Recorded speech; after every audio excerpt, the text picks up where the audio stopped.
Hi, everybody. My name is Betty Hawkins Emery, and in the previous video, I shared about how I help my child get to the next step in managing his emotions. We are so happy that you enjoyed our room today, and I have a few friends here from the Alliance Parent Partnership Council, and I'm going to ask my friends how they respond proactively when their children, grandchildren, or any family member that's a child needs support with social and emotional development and help to de-escalate and to get to the next step when they are managing their emotions. Okay? Okay, Lachey, what tools do you use and you find yourself reaching for when helping your child or children in your life get to the next step in managing their emotions? For my child, she survived a traumatic brain injury from 1998, and so for me, I think of what are the bigger tools that I need. Like, she could be upset about something long ago and screaming, and so just quiet time, check in, how she's doing, is she safe, is it something current, and let her just scream it out. So a big tool is to make sure I'm in a house versus an apartment building, not disturbing the neighbors, or a townhome or a condo. And so that's what I knew I needed to do when I was looking for housing or buying a house, and let others know what her response is and what's going on, and put tools in their toolkits as well. And for other kids that visit, come over, nieces and nephews, that I watch their body language, see what space they're in, and if what makes sense for them at the moment. So it could be different each time, and just letting them take the lead if they can, of I want to just sit quiet, I want to lie on the couch and with a blanket, I want to sit outside, I want to get the chalk and draw something on the sidewalk, or I want to play games, but have a space to share how they're feeling and what is it that they need, and just support them through understanding emotions.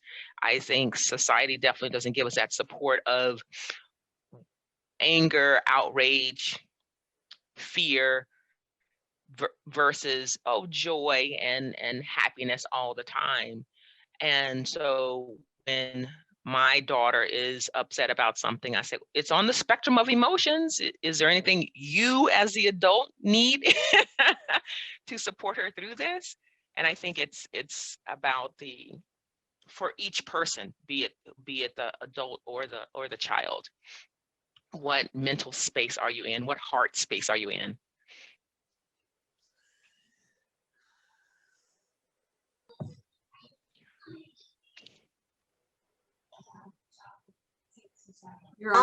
Thank you, Lachey. I was muted.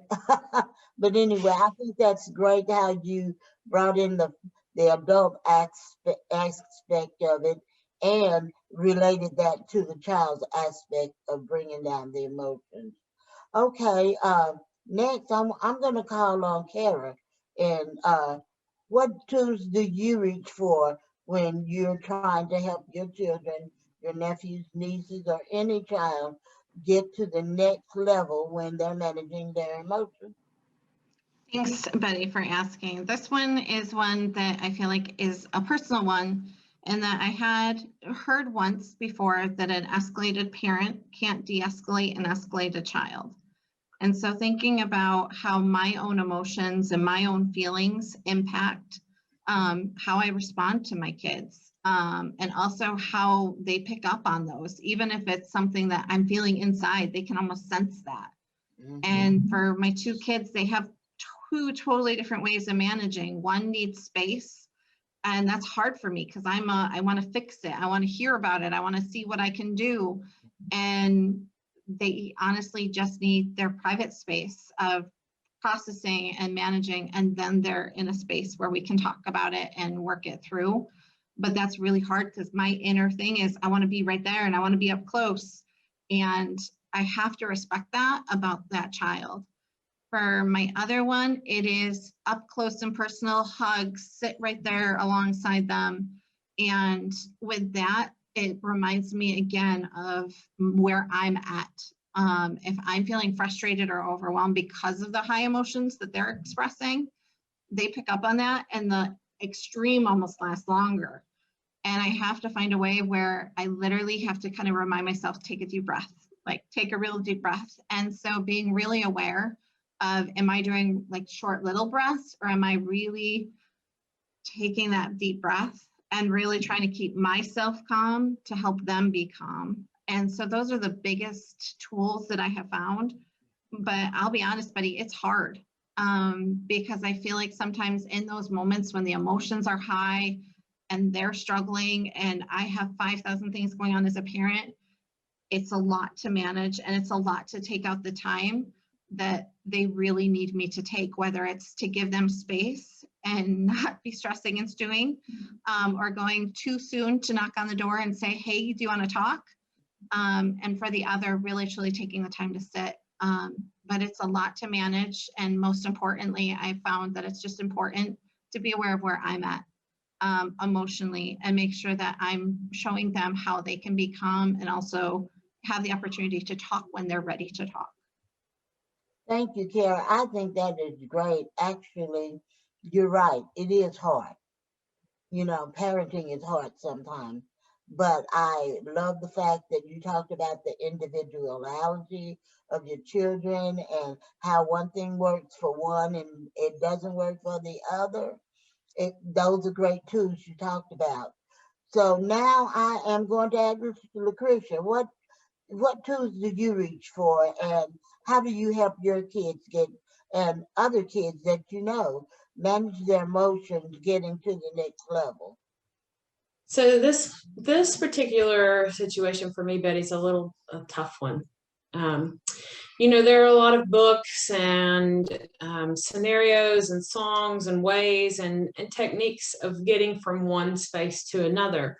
But I find this one for myself, what speaks volumes the most is modeling. So those days when I, like Kara had said, managing her own emotions and recognizing her own where she's at. So if I respond in a way, if I react, being very honest with my kids and saying, you know, mommy reacted this way. I don't feel really good about it. Let's talk about it. And these are the reasons I think I did that. I'm not saying that it's right, and here's how I would like to react the next time.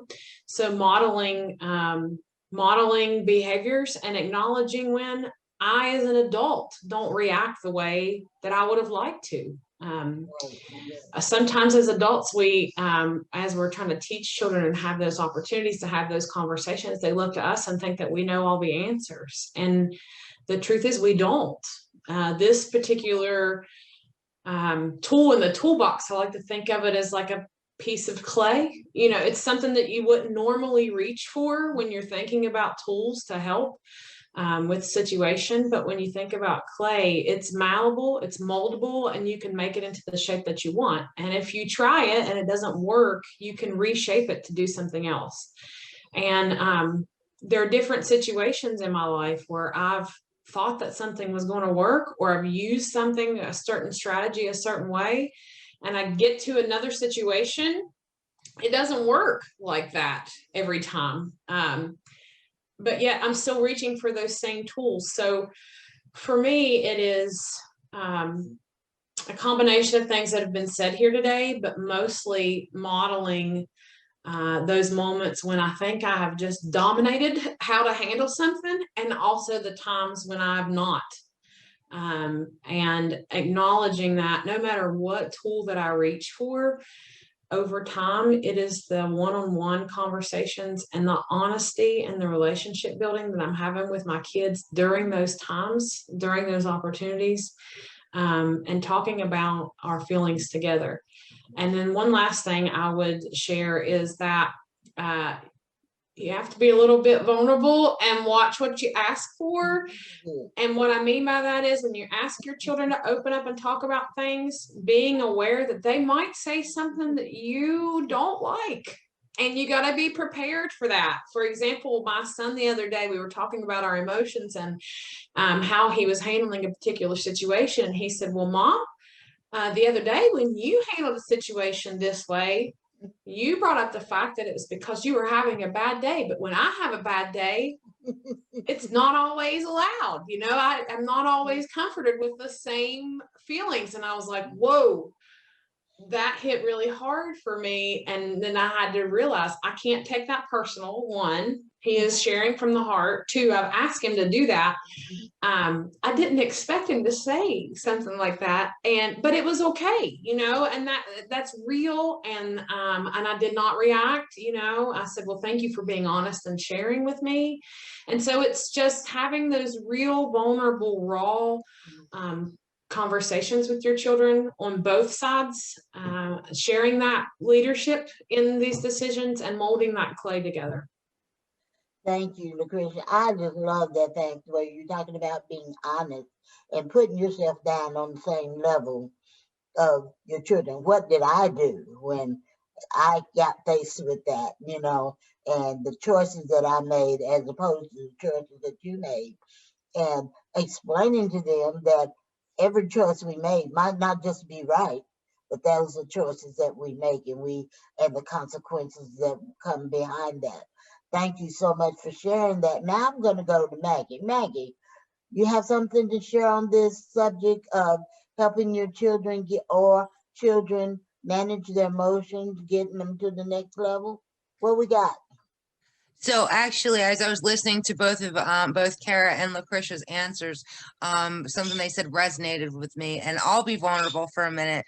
I had not my most fine parenting moment recently. My older daughter inadvertently locked my keys in the car with the car running, and my response was, "Oh, why would you do that?" And you know, of course, her little lip starts, you know, poking out, and she starts, you know, like she's gonna cry. And I thought, oh man. So I in that moment, I was not conscious of my reaction. You know, I mean, and it just kind of spilled out, and I hurt her little feelings. And then I had to go back and apologize to her and say, you know, I'm really sorry that I reacted that way. But you know, with my two daughters, they each respond differently with big emotions. My older daughter, the one that I kind of, you know, had that moment with the other day, once we talk about it, she processes things by going outside, playing with our chickens, riding her bike. She's good to go. My younger daughter has a little bit more difficulty managing emotions, and so I need to make sure that I am modeling, you know, handling my own emotions when interacting with her, and then allowing her to have that space. And then when she's ready, coming back downstairs and trying to talk about it and putting labels to those emotions, so we, you know, so that she can kind of express or articulate what she's experiencing. So that's kind of what my thoughts were. Maggie, I know where you're going. I've been there on a few occasions. All the time, we don't express the best parenting skills that we could, but it's a part of being a parent, you know. And now, guess what? We're going to someone that I always get my aha moment from. That's Martha. Martha, tell us what you got on this subject. Well, I think everybody here is the expert parents, but I find that in the role of my grandchildren's lives, one of the best things I can do in these situations where my grandchildren are having issues with their emotions and need to move to another level is giving my my children my best support as parents. and that could be my two daughters. It could be their two partners, but their family as a whole, to understand they have my complete support. And the truth of the matter is, I'm like Kara. I can definitely resonate with. I'm a fixer. I like to fix things, and you know, I've been through a lot of different things in my life. I've witnessed a lot of parenting situations. I've studied about parenting. You know, I like to think I probably could solve things. You know, but the truth is to realize, no, I am not their expert. You know, they are the expert, and I sometimes again listening and being available to listen and to give simple reminders to them that they are the most important person in their child's life, and that as that person, as that leader in their child's life, just their actions lead out of their love for that child. And that is sometimes hard for me not to express my opinion about how things ought to be done, but I really do believe in my kids and their ability to parent, and I like to watch them do that, and it's very fulfilling as a parent to see your own children parent well. Thank you, Martha. And we have explored so many different tools today on how to handle our kids and get them to the next level on their emotions. Once again, we welcome you and thank you for being with us today. And to all my friends at the 9th National Parent Partnership Council, we'll see you soon. Bye-bye.